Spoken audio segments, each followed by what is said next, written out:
Ikalawa ng Hulyo taong 2018, nooy halos patapos na sa pag-awit ng lupang hinirang ang mga empleyado ng munisipyo sa Tanawan, Batangas sa harap ng kanilang City Hall nang biglang umalingaw-ngaw ang isang putok ng baril, sabay bagsak ng alkaldeng si Antonio Halili.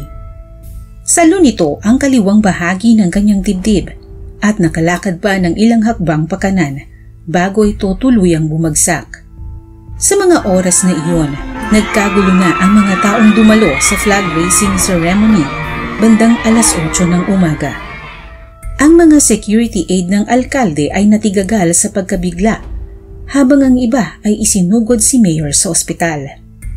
Nasa higit kalahating oras na nire-revive ng mga doktor ang Mayor, ngunit wala na silang nagawa. Idineklara itong dead on arrival.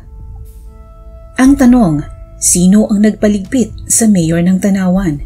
Kalaban nga kaya sa politika o ito'y may mas malalim pang dahilan? Alamin natin ang kwento sa likod ng kaso ng pagpaslang kay Mayor Antonio Halili.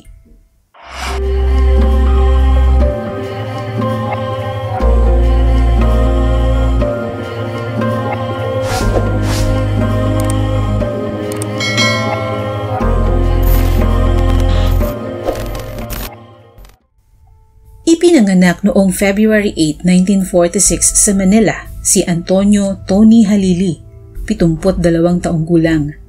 Isa siyang negosyante bago pa man niya pinasok ang mundo ng politika. Nagmamay-ari siya ng mga bingo parlor, mga emission testing center sa iba't ibang bahagi ng Pilipinas, at maging mga drug testing center. Taong 2013 nang una siyang sumabak sa politika bilang mayor ng Tanawan, Batangas, at sa kauna-unahang pagsubok niyang ito ay agad siyang pinalad na mahalal bilang alkalde ng nasabing bayan. June 30, 2013 ang unang araw ng kanyang panunungkulan. Sa ilalim ng kanyang pamamahala, ipinakita niya ang kakaibang estilo ng pamumuno, lalo na pagdating sa pagsugpo ng mga krimen. Taong 2014 nang ilunsad niya ang isang kampanya na tinawag nilang Walk of Shame, na tinutulan ng ilang grupo ng human rights dahil sa tahasang paglabag sa karapatang pantao, at ito'y umani ng kontrobersya. Sa kampanyang ito kasi, ipinaparada ni Mayor sa kalye ang mga low offender tulad ng mga drug pusher at mga magnanakaw, habang nakasabit ang karatula sa kanilang dibdib na nagsasabi kung anong krimen ang kanilang ginawa na di dapat pamarisan. Habang marami ang kumbinsido na isa ito sa mga mabisang paraan para mabawasan ang mga lumalabag sa batas, lalong-lalo na ang mga krimen na may kaugnayan sa droga, naging kontrobersyal ang mayor dahil sa kampanyang ito. Ayon kasi kay Mayor, idolo niya ang noon ay dating mayor ng Davao at dating Pangulong si Rodrigo Duterte sa pamumuno ng kanyang nasasakupan, at ikinalulugod niya kapag siya'y tinatawag na Duterte ng Batangas.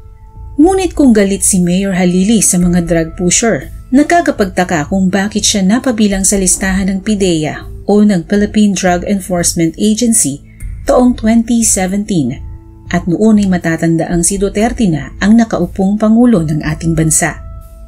Matatandaan din na pinalawig ni Duterte ang tinawag niyang War on Drugs campaign, at nangako siyang aayusin niya ang problema sa illegal na droga sa Pilipinas.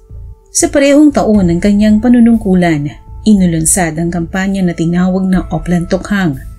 Ang kampanyang ito ay umani ng kabi-kabilang pagbatikos hindi lamang sa Pilipinas, kundi ito'y naging international concern na hanggang sa ngayon ay pinag-uusapan pa rin. Ang Walk of Shame campaign naman ni Mayor Halili ay nagtagal ng 3 taon hanggang sa tanggalan siya ng supervisory powers sa mga pulis ng Tanawan noong November 2017 ng NAPOCOM o National Police Commission, matapos siyang mapabilang sa narcolist ng mga public official na nasa sangkot sa illegal drug trade. Hindi siya sumuko na isang opsyon na ibinibigay sa mga taong kabilang sa nasabing listahan, at pinanindigan niyang wala siyang kinalaman sa anumang illegal na gawain. Minsan na rin daw tinanggang kausapin ni Mayor Halili si dating Pangulong Duterte patungkol sa pagkakadawit ng kanyang pangalan sa narcolist. Alam din daw ng mayor na may banta sa kanyang buhay, ngunit ito'y hindi niya alintana.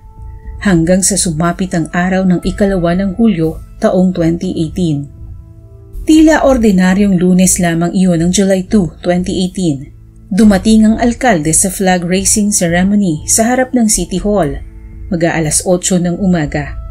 Nakipagkamay pa ito sa noon ay Vice Mayor na si Joanna Villamor.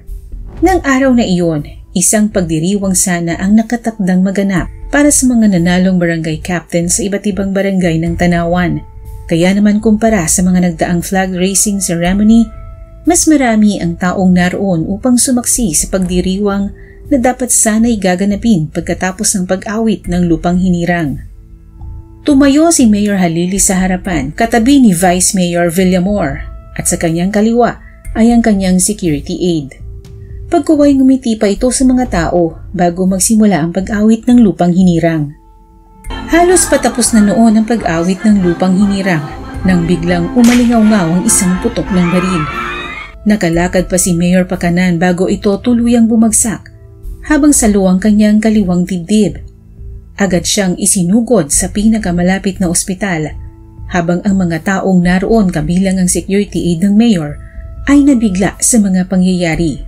Matapos subukang i-revive ng mga doktor si Mayor Halili ng higit kalahating oras, idineklara siyang dead on arrival ng mga doktor dakong alas 8:45 ng umaga. Isang tama ng baril sa kanyang kaliwang dibdib ang tumapo sa buhay ng alkalde. Nawasak ang kanyang puso at nadamay pati ang kanyang atay na siyang naging sanhi ng agaran niyang pagkasawi. Sa pagsusuring ginawa ng mga eksperto, isang bala ng M16 rifle ang tumama kay Mayor Halili. Una nang nai-report na mula sa sniper ang nasabing pamamaril, ngunit sa huli, inalahad ng mga pulis na maaaring hindi sniper, kundi ito'y isang marksman o gunman na bihasa sa paggamit ng mahahabang baril.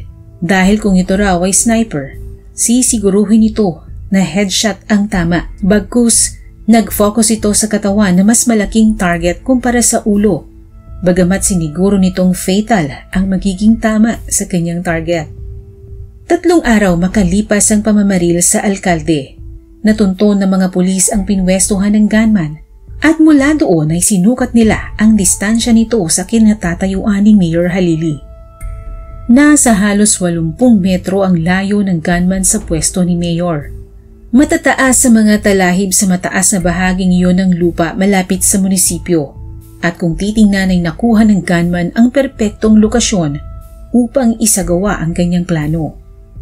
Ipinapalagay ng mga pulis na maaaring madaling araw pa naroon ng gunman para iset up ang kanyang baril na ibinalot niya sa mga damo. Ginawa niyang kublihan ng dilim habang hindi pa sumisikat ang araw kaya walang nagkapansin dito. Gumawa lamang siya ng eksaktong laki ng butas o sniper hole para masipat ng mabuti ang kanyang target. Dito rin nakuha ng mga pulis ang basyo ng isang bala. Sa patuloy na investigasyon ng mga pulis, 3 ang binanggit nilang persons of interest, ngunit ito'y hindi naman nila pinangalanan upang hindi makompromiso ang kanilang investigasyon. 3 rin ang tinitingnang motibo sa pagpaslang sa alkalde. Una na dito ang pagkakasangkot niya sa illegal drug trade at pagkakasama ng kanyang pangalan sa narcolist ng PIDEA. Ito rin ang naging pahayag ng noon ay Pangulong si Rodrigo Duterte na baka itong araw ay may kinalaman sa droga, na front lamang nito ang pagpaparada sa mga drug pusher para hindi siya mapag-isipan ninuman na siya mismo ay involved pala sa droga. Pero kalaunan ay kumambyo ang dating Pangulo at sinabing wala naman itong pruweba at ito'y suspetsya lamang. Ayon naman sa anak ng alkalde na si Angeline, na walang kinalaman ng kanyang ama sa anumang transaksyon patungkol sa droga. Disente raw ang kanyang ama at siya pang ang unang-unang sumusugpo sa illegal na droga sa kanyang nasasakupan. Kaya malabo raw na ito ang dahilan ng pamamaslang sa kanyang ama. Simple lamang daw ang kanilang pamilya na pawang mga negosyante at ang tanging nasa politika ay ang kanyang ama. Maaari daw na hindi lang tama ang mga nakakarating na balita sa dating Pangulo tungkol sa kanyang ama. Isa pang tinitingnang anggulo ay ang pangunguna ng mayor sa kanyang Walk of Shame campaign. Maaari daw na maraming galit sa mayor dahil sa estilo niyang ito ng pamamahiya sa mga low offender sa kanyang nasasakupan, kaya baka ito raw ay paghihiganti sa mayor. Mga kalaban din sa politika ang isa pa sa mga anggulong maaaring nasa likod ng pamamaslang sa mayor, ngunit ang lahat ng nabanggit ay pawang walang ebidensya. Samantala, binalot ng lungkot ang bayan ng Tanawan dahil sa biglaang pagkawala ng kanilang mayor.